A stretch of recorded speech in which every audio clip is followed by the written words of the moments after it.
carpooling to the murder scene. No, none of that. I feel like I'm crawling through a dumpster reading this book. Is she using a slur right now? Why were you taking your pants off with each other? What's up, guys? My name is Natalie, and welcome to my Nook of Novels.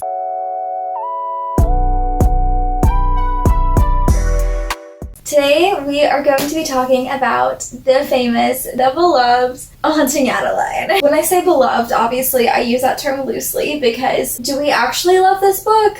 Me personally, no, I don't. Before I even get into the things I want to say about this, because there are a lot of things to say, I'm just going to start off by telling you guys that I am not planning to spoil anything in this video. If I do say something spoilery, then I will make sure to say, hey, by the way, this is going to be a spoiler, and I'll put the I'll put the timestamp on the screen of where you guys can skip to if you'd like to avoid being spoiled for this book. But everything else should be friendly to all ears who want to listen and join without being spoiled for this book. So I'll be reading some of the specific quotes from this book and talking about some specific scenes. So it'll reveal some things, but nothing that's like crucial to like having a spoiler-free plot, if that makes sense. So I'm not going to reveal anything that I wouldn't want to know beforehand going into this book, or that I would like specifically try to avoid. To prepare for this video, I kind of just went through and looked at some of my annotations in this book. So I guess I'm just going to go in chronological order and start from the beginning and just move through the book as I talk about some of the specific aspects of this. Actually, before I even start with that, I'm just going to give you guys kind of a synopsis of this book in case you're unfamiliar, in case you haven't heard what Haunting Adeline is about. It is a romance between a girl and her stalker, and that's kind of the main like romance plot, but then there's also a mystery subplot where the main character,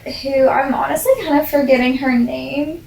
Oh, Adeline. Wait, guys. Adeline. Oh my gosh. My ring light keeps turning off. The main character, Adeline, is kind of looking into her grandmother's mysterious death. I think it's actually her great-grandmother. No. Yes? I don't remember. Her great-grandmother, I'm pretty sure, mysteriously died, and nobody's really sure what happened to her, but Adeline finds these journal entries, these diaries, in her attic because she still lives like in her family house. It's kind of like a haunted house, and her mom thinks she's crazy for living there. Her mom hates the house, and she is like constantly basically trying to talk Adeline out of the things that she's doing, which is honestly so valid because Adeline is such a stupid character and she just constantly does things that put her in danger or just are not good for her sanity or safety. So real. But also like her mom is kind of like terrible though. Like she says some things that are really messed up. So I'm definitely not team Adeline's mom, but it is kind of silly that Adeline is like obsessed with living in this house and stuff like that. But anyway, she finds these diaries and they kind of reveal some things about her grandmother's life and the fact that she too had a stalker who she fell in love with. And so she's like drawing some parallels between her and her grandmother, and the reason she's kind of looking into it is because she thinks that if the stalker killed her grandmother, then her stalker is also bad, which is like such a wild conclusion to be trying to draw, because I just think like if you have a stalker who makes you afraid for your existence, you probably should just not worry about what happened 100 years ago to your grandmother. Like I feel like you should just make your own decisions at that point and decide, hey, like this is a dangerous situation. But at the same time, so a lot of the things that happen to Adeline are not within her control. And I think that's something that is kind of not really, I don't know, I don't like the way that that's really explored in this book, because a lot of the time Adeline will say things like, oh my gosh, like I can't believe I'm doing this. It's so messed up that I'm indulging in this, partaking in this relationship. She kind of beats herself up about it a little bit, but at the same time, he is literally forcing her to be in a relationship with him. She doesn't have a choice. And so it's super toxic. There's just a lot of aspects of their relationship that are super unhealthy and that just do not bode well for Adeline in any way, shape, or form. And I think that the way that that's handled is done very poorly. But I'll get to that in a little bit. First, before I talk about that, I want to start with the first interactions that Adeline and her stalker really have with each other, because it It's so stupid. It's just so cringy, and there is just no reason. It's just so random to me, the way that these people met. So Adeline is an author, and she is at a book signing at this local bookstore, and she's literally just there signing these books, and the stalker walks past, glances at her, makes eye contact with her, and decides in his brain, I am gonna stalk this woman and never let her go, and we're gonna get married and have kids. Like, he just decides that off of a glance, which is just so frustratingly stupid to me. It wasn't like a meet cute. It wasn't like they even spoke any words to each other. There was nothing about it that was romantic at all. It was really just him like feasting his eyes upon what he thought was like the most ideal woman to exist, I guess. I don't really know. It was so strange, and there was just no chemistry because they hadn't even interacted. Like, it was so stupid, and I hated it. So there was that. And then I remember like the first couple chapters of this, like I had been reading some of it to my boyfriend, and we were both just like laughing out loud at the way that his perspective is told and written, because he is such a character where it's just so silly. He just thinks that he is God, and that's not even like me trying to exaggerate, because he says that multiple times in this book. There's multiple instances, especially like during the spice scenes, where he's like, you should just call me God. And it's so annoying. It's so stupid. He is such a like frustratingly arrogant human being who thinks that he can do no wrong. He thinks that everything he says goes, and that everyone in the world agrees with him, and he's a hero because he kills bad people. It's just not acknowledged at any point that even though maybe he's doing something that could be considered good for the world because he's killing bad people, but he's still a bad person himself. And some of the things that he's killing people for are literally things that he does himself. He does these things and then goes and kills other people for doing those same things. And it's just so stupid. This man has never looked in a mirror before, not one day in his life. I bet he doesn't even know like what color his eyes are. He has no self-awareness. He literally just thinks that he is a deity who controls everything else. He also is written in a way where he literally is unstoppable. Nothing can touch this man. There's literally a scene where I think she's like trying to like fight him, and he's like, oh haha, that tickled, because he's just such like a big, strong, manly man. But you know this man has stinky feet. He is just so stupid. There's nothing about him that makes me think, oh yeah, he seems like a desirable human being for any human girl to want to spend her time with. Like, no. He's an asshole, and that's his only character trait. I don't even have words to explain the way that this man thinks of himself. Like, he just thinks that he is the highest ranking individual that has ever lived and will ever be, and nothing can stop him, and that he should never take no for an answer, even though he should. Specifically in 8 particular scenes in this book, might I add. I'm just going to talk about some of the more specific things that happen in this book, because some of it is just like absurd and wild. So I'm just going to go through and start to finish discuss all of the things that I made note of throughout this book. So the first thing that I made a note about was some of the interactions in this book are really awkward and silly. Like, you're reading it and you just feel so cringy and awkward. So many lines in this book like physically repulsed me. I was like, what am I reading right now? Like, what is going on? In the very start of this book, page 83, she's flirting with this random dude, and he says, you're beautiful, and he whispers it to her. It says, I grin. Why, thank you. I respond sweetly. Social situations nearly send me into hibernation, but I've always been skilled at flirting. And I just thought that was so silly that she said that, because you're beautiful. Thanks.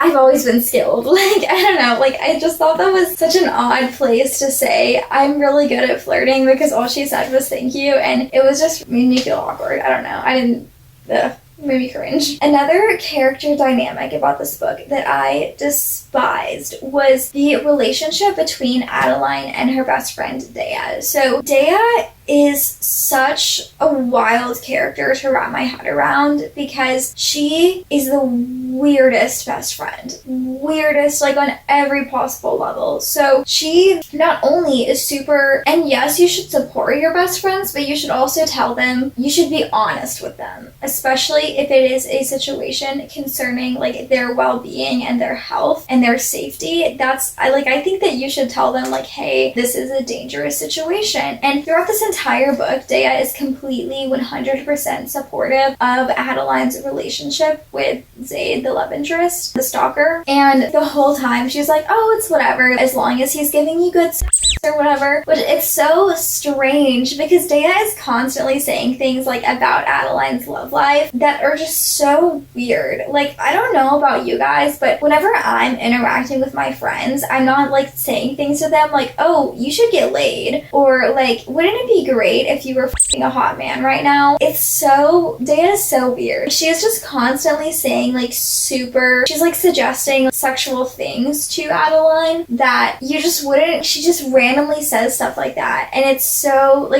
random. Like, it comes out of nowhere. You would honestly think that Dea is in love with Adeline, the way that she says things. It's just so random and silly, and it's so uncomfy. And so we have this part where Adeline is like high-key hardcore flirting with this man in, I guess it's like a bar or like a club or something. They're flirting, and Dea is all like, I don't go anywhere without her, so you can f her, but you have to bring me along, or something like that. She's like, I'm not letting her out of my sight. And I'm like, what is going on? Like, Dea, why are you inviting yourself to these people f***ing? So wild and crazy, and literally Dea is so strange, and I hope to never ever meet her because, oh my god, what in the world? What is going on? There was also a lot of pieces within this book that I thought didn't really fit together well and weren't very cohesive in terms of being realistic and like advancing the plot in a way that made sense. I'm not going to say specifically what it is because it is spoilery, but there is an aspect of Zaid's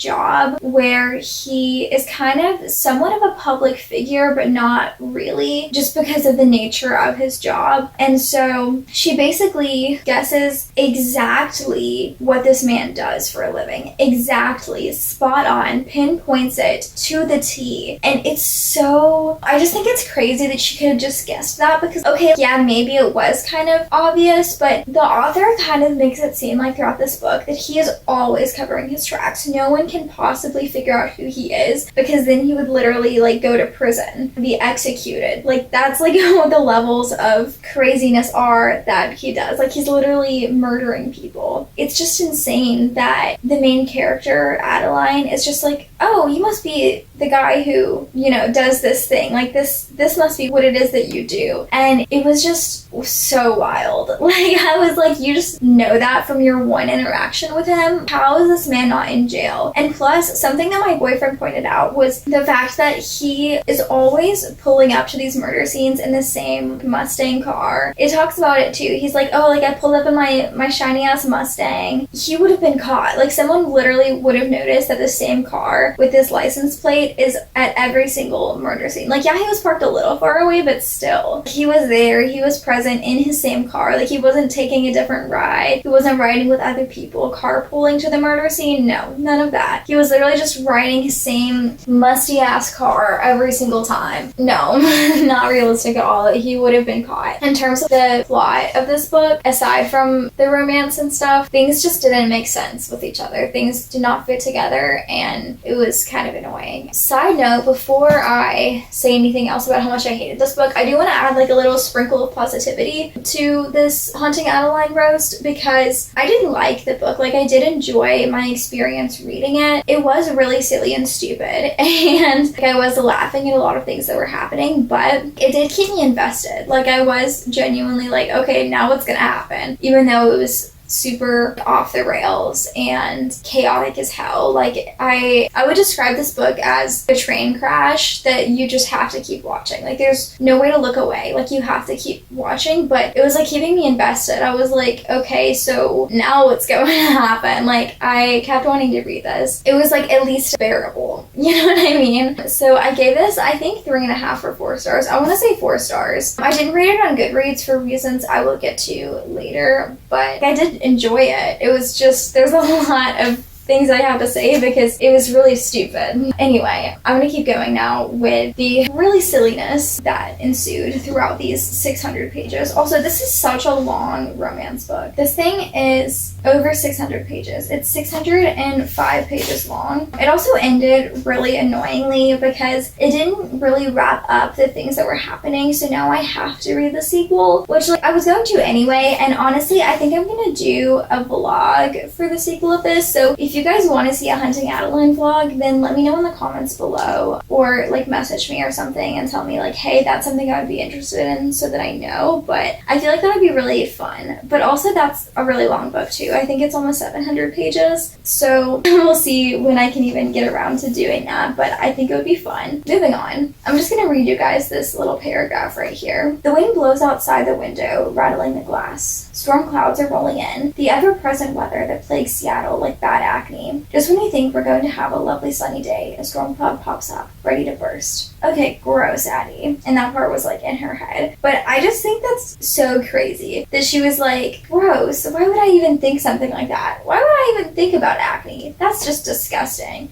When like so many disgusting things happen in this book. This is literally, I feel like I'm crawling through a dumpster reading this book. It's disgusting. And she's like, oh my gosh, a pimple? Why would that even, like, ew, like, not ew, like, un-ew. Like, that was literally, I would so much rather read your pimple thoughts for 600 pages than some of the things that I experienced instead. So, wow, don't act like that was nasty. Like, no, so dramatic. Another thing, so the pacing in this book was really odd, specifically towards the beginning. I think towards the end, there was enough happening outside of the romance where it kind of didn't matter as much that the stalker scenes were kind of spaced out more. It was less stalkery at that point too, and more just them not going on dates, but willingly being in each other's presence, hanging out, or whatever, if you will. I don't even know. The beginning of the book, a lot of the things involving Zaid's job, and I apologize if I accidentally call him Zayden at any point in this video, because Zaid is this dude and Zayden is Onyx Storm, and I'm listening to that right now, so I might get that mixed up. But Zaid's job obviously involves like killing people, and so there's a lot about that towards the end, and there's some major points with like some missions and things that get really brought up towards the end. That just becomes like a major part of the plot for the second, probably the whole second half of this book, I would say. And so that really is like a lot of, not necessarily filler because it is some of the main things that are happening, but it provides kind of stepping stones for the pacing to move along. So there's constantly like something happening, but towards the beginning it kind of just feels weird because it's a lot slower in the first part, because it's kind of just Adeline finding a journal and being like, oh, interesting, I want to learn about my grandma. Fast forward to her being stalked and she's like, I'm uncomfy, I'm gonna call the cops. It's just weird. Like, she doesn't really interact very much with her stalker, but then they kind of almost become comfortable like too quickly, I want to say, but there's just not a lot that happens like within those first couple of stalker scenes for the progression that they make. The pacing is a little off in that regard, but what I wrote as an annotation is this pacing feels really awkward. Stalker scenes don't feel like big enough moments. So it's almost like it gets to that and she's like, oh, I'm just being stalked again. But back to the diary journals, like it doesn't feel like there's enough weight there. So that's something that I would rather have changed towards the beginning to make it a little bit more enjoyable. Okay, so a lot of the points I'm making are obviously like super specific sentence level things, but it's important because there's so many things like that that really like pull me out of the story, and I'm like, what is going on here? That I don't know. I just feel like I should bring all of the things up because they all like affected my reading experience, so bear with me here. But I'm just gonna read this to you. I'm a tad tipsy from getting drinks at a bar after the event, so Dea is driving me back home in my car. We laugh and giggle over funny moments and even gossip about the crazy drama that always always circulates the book community.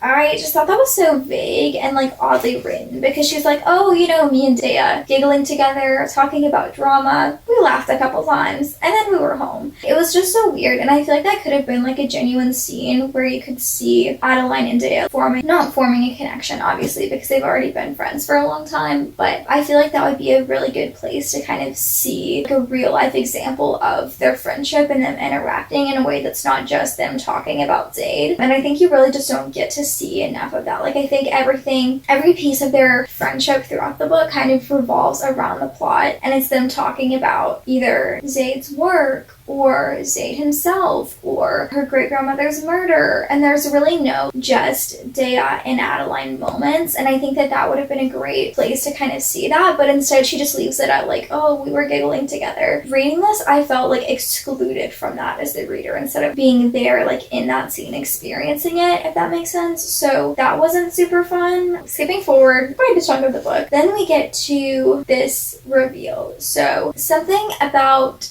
Dea's life is revealed. I think that it could have been such a larger moment in the story when this was revealed, because it was something that I saw coming from miles away, chapters away, like a whole chunk of the book beforehand. I was like, oh, I bet this is what's going to happen with that. And then it gets to this point and they just kind of like willy-nilly reveal this thing, and I was like, oh, I just thought it was really anticlimactic. And I think that it could have been like built up, not necessarily more, because again, like I already could see it coming from so far. I just thought it could have been a bigger deal when it was revealed, because Adeline's reaction to it was kind of just like, oh shit, okay. I think that it could have been more incorporated into the plot, because this is when I realized, and this is when it was revealed. So, you know, it was really obvious, but if it had been less obvious and more like escalated in the revealing of the thing, then I definitely think that could have been like a huge moment that really made me super interested. And oh my gosh, like that happened? No way. I just think it would have been much more conducive to, I don't know, just being interesting. Another thing about the relationship with Dea, this is less the characters themselves and more just how they're written. I'm just gonna read this like line of dialogue to you guys because I think it comes across as really awkward. So they're at this Halloween fair thing. It's like a bunch of haunted houses, but it's a fair, I think is my understanding of it. She's talking about all the food there, and like the food is like some of the best part of this event. What sounds good? I ask, my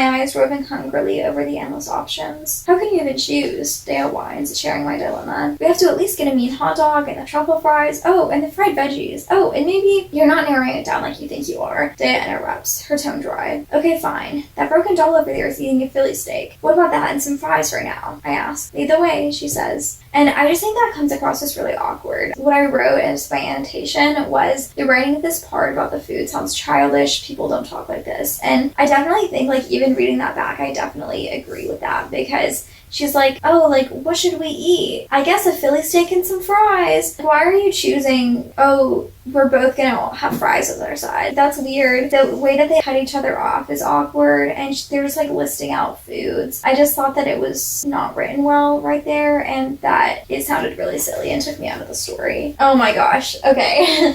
So this is something where this just bothered me personally, and I don't know if anyone else reading this book really noticed this thing, but I was so annoyed at this. So she kept using this word. She used this word 3 separate times throughout this entire book, and I had never heard of this word before, but I was like, is she using a slur right now? Like, what is going on? And I will put the word on the screen right here. I am not going to say this word because I don't like it. I hate it. I looked up what it means. I don't even remember what it means, but you can kind of figure it out within the context of the sentence, so I'll read you guys the sentence. It could be part of the haunted experience, but something at the back of my mind warning me of incoming danger. I don't know. I just hate that word. I don't know why she kept using it, and it made me really uncomfy every single time, so I just hated that part. Oh, okay, another thing about this haunted fair. I'm just gonna read the sentence to you once again. Did an employee dressed as a monster sneak in here to mess with me? I wouldn't hold it past them. They're known to follow people around and terrorize them. I'm sure she was just trying to say, oh, the actors are known to try to scare people kind of thing, but the way that she said it, I was just like, what? but they're known to stalk people and terrorize them. It's no big deal. Like, I just thought that sounded really wild. Jumping to the relationship between Adeline and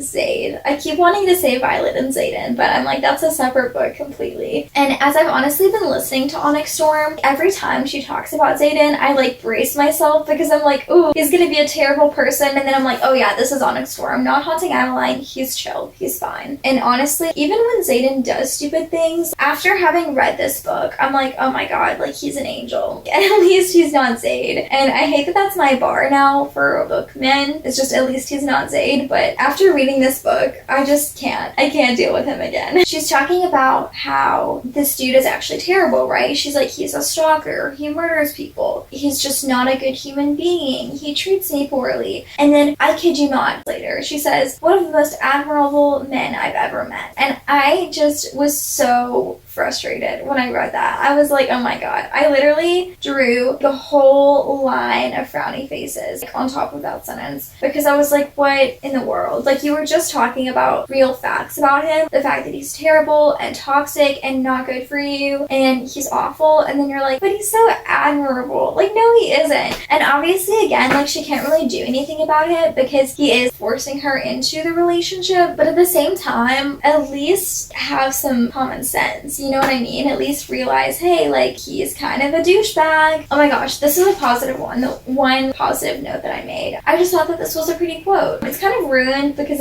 you'll experience it in a second. What you're seeing now is what I see every day. No matter how far I run, how hard I try to escape you, you're everywhere I go. You're everything I see. Loving you is like being trapped in a house of mirrors. Little mouse. I left Little Mouse out of the quote because I was like, I don't want that in like my list of pretty quotes from books I've read. Like a little mouse just on the end. No thank you. No ma'am. I left that out. But yeah, I thought that was cute and pretty. And then the author went and ruined it for me. But I'm just gonna pretend that doesn't exist and have my moment of peace and joy from this book. This is a super random one, but we got to page 435 before she informed us. I don't have small breasts by any means, which like is a super random thing that I don't necessarily think that she should have brought it up, like, as an introduction to the character, but I think that if you're gonna bring up something like that, don't wait until 435 pages into the book, when I've been imagining her as, like, a petite little... I just wasn't imagining her like that the whole time, and now, like, she ruined it, so... Oh my gosh, this annoyed me so much. I cannot. This was so repulsive. Okay, she says, I hope you know I'm on birth control. He chuckles breathlessly, for now. And I said, gross, evil, reproductive rights stealing privileged man, because how are you gonna be like, well, yeah, but the second I don't want you to be on birth control anymore, you're gonna have a kid for me? What the That's so messed up. Like, you can't just force someone to birth your child because that's not what she's there for. You should love and respect your significant other and not force them to make children for you. That's not what women are for. You're an evil human being who should go burn in hell. Oh my gosh, another weird thing that Daya says, because why does she say stuff like this? Just explain to me why she's in the car waiting for Addie to come back, and Addie gets in the car and she says, why the do you look and smell like you just got Why? Like, who? Do you ever go up to someone and say, you smell like you just had Like, no, nobody says that. She's such a fucking weirdo, and I hate her. I hate Daya with every bone in my body. Okay, so this is something where I don't know if I was just confused and lost when I was reading about these characters. There is someone who keeps coming up named Brad. One of the major characters in this book is Mark, and he has this, like, posse of people. And I think there's only 3 of them. Jack, Ben, and something else. Like, Jack, Ben, we'll call the other one George, because I can't think of his name. But Jack, Ben, and George. It kept being like, George did this, and Ben did this, and then Brad said blah, blah, blah. And I was like, who the hell is Brad? Brad isn't here. There is no Brad. Brad is not real. H.D. Carlton. There is no Brad. This was a recurring thing. This stretched out across at least like 200 pages. They had multiple, like 4 different annotations at least. They were like, who is Brad? And then at one point, like, I think Brad and Ben were supposed to be like the same person. person, because at one point I was like, Ben is here, but there is no Brad, because I think what happened was what it seemed like to me. I don't know if I just like missed something, but it seemed like the author went to change his name or something. As she was introducing them, she like forgot to change it right there or something. I don't know, because it was like Ben is here and then blah blah blah, and then Brad did this, and then Ben was like not mentioned, and then Ben was brought up again. So I don't know. I was really confused. I don't know if there was just more people than I thought there were, or if that was a mistake that the author made, but I was just really confused there, and that like really threw me off. Another thing about this book and the things involving Zaid's job is a lot of the people he's killing are politicians. And it just felt really conspiratorial to me, because he's like, oh, like I'm taking out all these evil people, so 90% of the government. I mean, obviously, like evil, white, privileged old men are a lot of people in power, but I don't know. It just, the way that he said it, the way that it was brought up,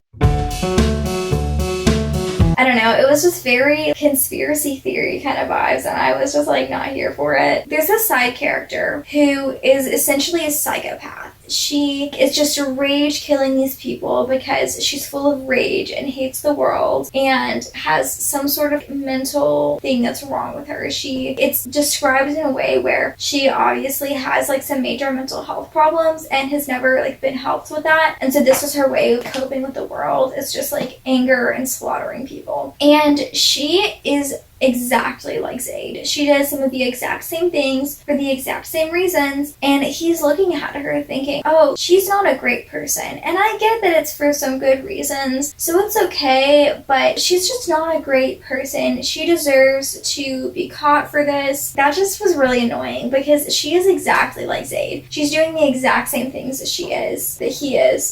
There was literally a part where he acknowledged, I guess we're kind of similar on some level, because A, B, and C, and those reasons were exactly Zaid to a T. And I was like, you guys are so similar, and there was just no acknowledgement of that. And he was like, yeah, but like she's mentally ill, and obviously he is too, or he would not be the person that he is at all. So I don't know, that was just a frustrating moment where you could see a lot of his issues just kind of being glossed over and ignored. Oh my gosh. Okay, so something I thought was so silly. So this was during one of the spicy scenes, and they were in the woods, and it was like pouring rain, and there was mud everywhere. Okay, he rips her clothes off of her, tears them off of her body, destroys her clothes, leaves them there in the mud, and like carries her away somewhere else. And I was like, she probably spent her hard-earned coin on those. Can you imagine, like, you're wearing your favorite outfit, you're dressed up to go do something with this man, and he destroys your clothing and leaves it in the woods? Like, I would be so pissed. I cannot fathom. They're going to somewhere nice. Like, she was probably wearing a nice outfit. I just cannot. That was so annoying. I was like, I would be so annoyed at that. That was such an unattractive thing that he did. I was so pissed reading that. I was so annoyed for her. Like I was saying about the whole like he thinks he's God thing, he literally refers to himself as God. So he says, one day you will realize that you are not trapped in a prison. He murmurs, you are in my church where I am your God and you are my equal. I'm not in jail, little mouse. I am your sanctuary. First of all, so I thought that was so cringy that he kept being like, I'm your God, because like he literally has all this control over her and he uses it in such an evil way. He does not allow her to be free. He just controls her every move, and it's so annoying and frustrating and makes me upset. And then he's like, but I'm your God, like I'm saving you, which it's just so annoying. It's so annoying that he says that. And also he's like, you're my equal, but that's literally not how it's working at all. Like, first of all, the metaphor of I am a God like already does not symbolize equality. It symbolizes you're more powerful than her and you never intend to give her that power and let her use it. And then also he literally is so much more powerful than her, and like is taking that power away from her. And it's really annoying. Like it's just annoying that he thinks that he is just this amazing person who is using his power for good, because maybe he is in some sense, like some like slight way, but he's just not a good person and he's not doing right by her. And I just think that that's really frustrating because he doesn't realize that at all. Oh my god. Okay. I just remembered this one scene scene. So I thought that this was absurd.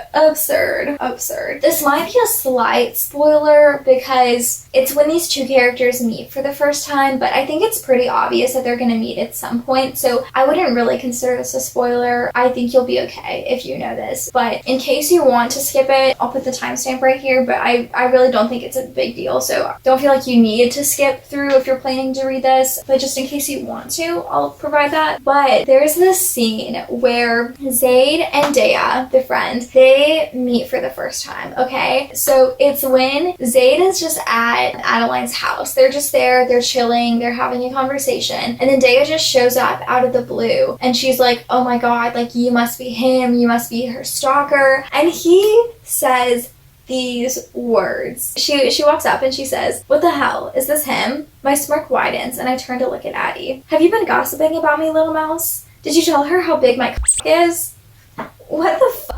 Why would you say that? Why?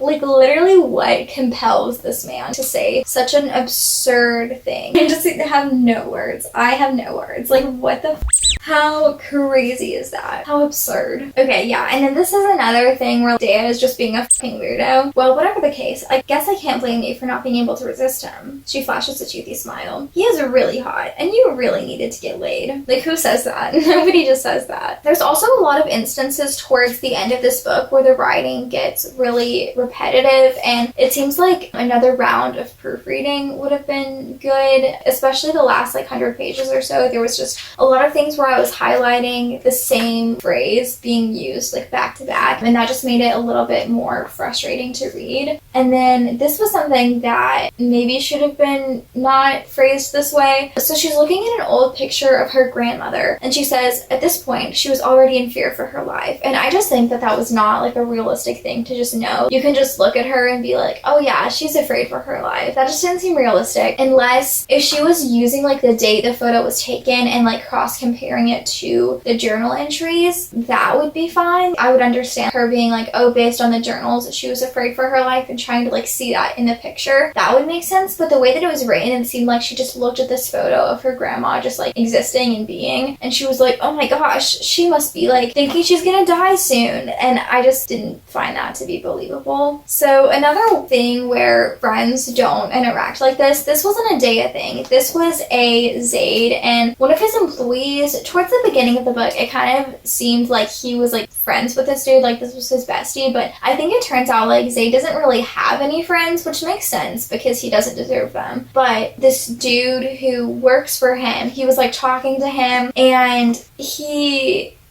don't even know how to phrase this.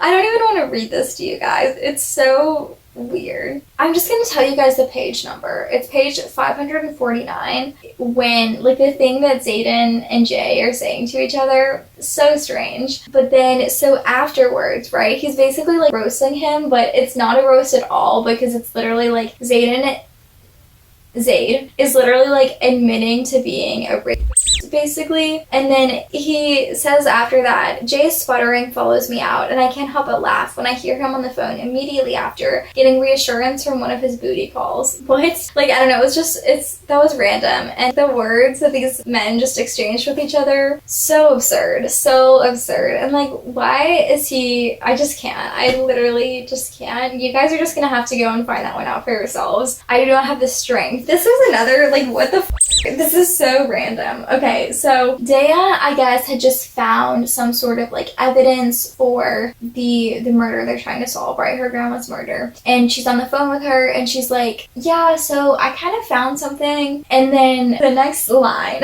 is, okay, I say, narrowing my eyes in suspicion. She was being weird, and not the kind of weird that involves us taking our pants off and dancing to I'm a Barbie Girl at 3 o'clock in the morning while drinking boxed wine. What?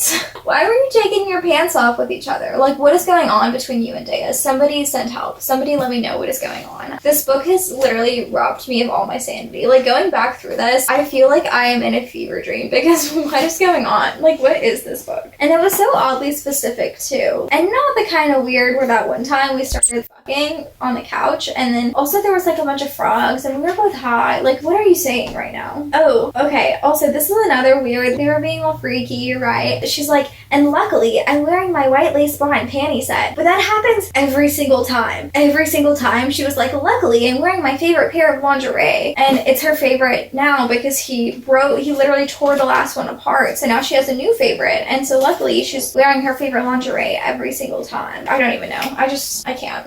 No words. Again, it was getting repetitive. I'll give you like an example of like the repetition. The servant hurdles the girl forward, consistently shoving the girl forward due to her digging her heels in. The girl forward, the girl forward. Like, it just sounds really silly and there's no need to phrase it that way. And now onto my last tab of the book. Oh, this was just stupid and silly. Everything that's happened in this book, you would think that this girl would have major fucking trust issues, right? Because what the hell? And so it says, they confiscated the diaries for now, but I made them pinky swear they would give them back. And I was like, that's so silly. Like, she would just trust, like, oh, like they pinky promised. So, and then also, this is like not something I made note of, but I feel like I should include it. Is he safe? Alive? When did I start worrying about his safety? I need my head checked, but I will never make the initiative to do so. And I just think that's so problematic that she's like, oh, like, I'm probably crazy, but there is nothing in this world that will make me go find out if I'm mentally well or not. Like, I was like, okay, like, what's going on? That's all of my tabs about this book. One last thing I want to talk about. I feel like I kept like alluding to this. I just feel like their relationship is so problematic. He is constantly taking away her rights. She literally doesn't get to make any decisions for herself. He is like forcing her into every single situation that these two have. Every interaction. Like, she doesn't choose to interact with this man one time and then just do it. The only time she is ever basically deciding things for herself, it's like to spite him. Like, she's like, okay, so you're gonna make me do this. I'm gonna do it my way. But there's never a case where she is like actively deciding to be in his presence or anything like that. I just think that that's so like problematic, and it's like idealized in this book in a really weird way that I don't think is done well. I think the author kind of writes him in a way that makes him seem like he is a good person and he's desirable, and she's making people who are reading this book think I should get myself a man like this. That's so problematic. Like, you shouldn't be encouraging people to be in a relationship like that that's so controlling and abusive. He literally assaults her so many times. I just don't agree with this author's morals at all. It's frustrating that the main character herself is even encouraged by other people, right? Like, her best friend is telling her, yeah, like, he's good for you, even though obviously he's not. There's no reason why she should want to be with this man in any regard. There's like the one aspect of like, oh, what he's doing for his job is for a good reason. It's an overarching good thing that's coming from it. Okay, maybe, like, that's a huge discussion anyway, whether it even is for good or not. And I personally don't really think it is. I don't think that he should be asserting control in that regard and making those decisions, like major life and death decisions. He's literally using a godlike power. He's using that to decide things that are not his choices to make. And so I personally disagree with what he's doing in that regard, but even like that being outside of the realm of this discussion, he is just so bad, specifically towards Adeline. The things he does to her, the things he says to her, the way he treats her, it's just so terrible. I don't know why anyone would ever want to be in a relationship like that, and the author makes it seem like it's a good thing, and I just don't appreciate that. I don't think that she should be encouraging that to her readers. It makes it seem like, oh, as long as you have someone who pretends to care about you, then everything is okay, and that's just not the reality of things. You should have someone who treats you well, and if they don't, then you shouldn't continue to be with them, and this book definitely does not make it seem like that's the case. So I don't appreciate that. I don't appreciate how it portrays abusive relationships. I just don't like that. I think think that's a major problematic aspect of this book. That's why I didn't rate this book on Goodreads. That's why I wouldn't really recommend this book at all. It is crazy, it's silly and goofy, and again, like, it made me want to keep reading. So I did enjoy this on like a 4-star level kind of thing, 3.5, 4 stars, but I wouldn't recommend this because I don't think that it's done well and I don't like what it does. And again, there's like so many silly, goofy like aspects and things, so many little why are these characters doing these things? Why is this written in such a way? What the hell is going on? That makes it fun. And there's a certain level of funness to this book despite the darkness that it is. So those are my thoughts. Those are my feelings. I enjoyed it overall. Like, again, I enjoyed my experience. I think that just goes to show, like, I just love reading. Even if I'm not enjoying something, I'm still enjoying it because of how it's bad. So I don't know. I thought it was fun, and if you're looking for something like that, a roller coaster that's fun and absurd, then like, go ahead, pick it up, try it. The only thing is just like, maybe purchase it secondhand so you're not supporting an author who is encouraging abusive relationships, but that's just me. That's my opinion. Do what you will. It's your money, your bookshelves, your life. So yeah, those are my thoughts on Haunting Adeline. So yeah, let me know again if you guys want to see a Haunting Adeline vlog. I would love to make one. I think it would be super fun. I'm not really sure when that would happen. I might put a poll up on my Instagram just to like see like people's general thoughts, like if people want to see that or not. So look for that. If I do that, like, it'll probably be in like a couple months or so. Not crazy soon, but somewhat soon. So yeah, thank you guys so much for watching this video. If you liked it, then please hit the like button and subscribe if you would like to, and hit the notification bell if you would like to see the other videos that I post on Mondays and Thursdays. And I also post reading sprints every first and third Monday of the month. My Bookstagram, my Goodreads, and my book talk will all be posted in the description of this video if you guys would like to check out any of those. Thank you guys so much for watching, and I will see you guys in the next video. Bye!